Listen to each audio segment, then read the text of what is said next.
Iran যুদ্ধের উত্তাপ এবার আঘাত এনেছে মধ্যপ্রাচ্যের দেশগুলোতে কাজ করা পাকিস্তানি শিয়া মুসলিমদের উপরও।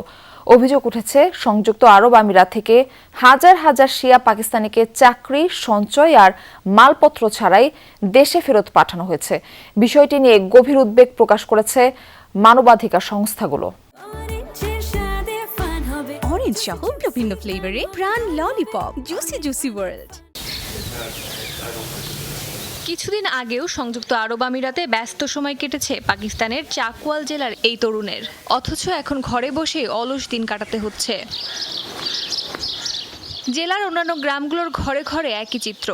বহু বছর আমিরাতে কাজ করার পর হঠাৎ করেই চাকরিচ্যুত করে বাধ্যতামূলকভাবে দেশে ফেরত পাঠানো হয়েছে শিয়া মতাবলম্বী এসব তরুণকে।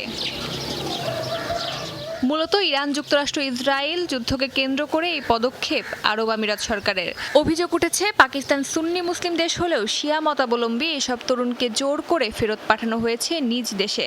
পাকিস্তানের শিয়া রাজনৈতিক সংগঠন মাজলিস ওয়াদাত এ মুসলিমিনের দাবি, ফেব্রুয়ারির শেষ দিক থেকে এখন পর্যন্ত ৭৫০০ শিয়া পাকিস্তানিকে ফেরত পাঠিয়েছে আমিরাত।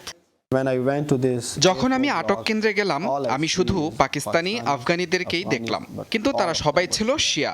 অন্য কোনো অপরাধমূলক রেকর্ড আছে এমন কোনো ব্যক্তি সেখানে ছিল না। শিয়া হওয়া ছাড়া আর কারো বিরুদ্ধে অন্য কোনো অভিযোগও ছিল না।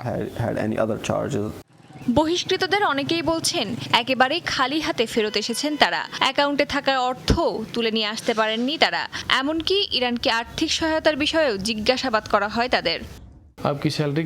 তারা বলছে আমি ইরানকে সমর্থন করি। তারা জিজ্ঞেস করেছে আমার বেতন কত এবং আমি দেশে কত টাকা পাঠাই, এবং আমি ইরান সমর্থিত শিয়া মিলিশিয়া গোষ্ঠীগুলো সম্পর্কে জানি কিনা, আমি ইরানকে অর্থায়ন করি কিনা। আমার সঞ্চিত অর্থ নিজের মালামাল ছাড়াই বের করে দিয়েছে। তবে এসব অভিযোগ অস্বীকার করেছে পাকিস্তান ও আমিরাত কর্তৃপক্ষ।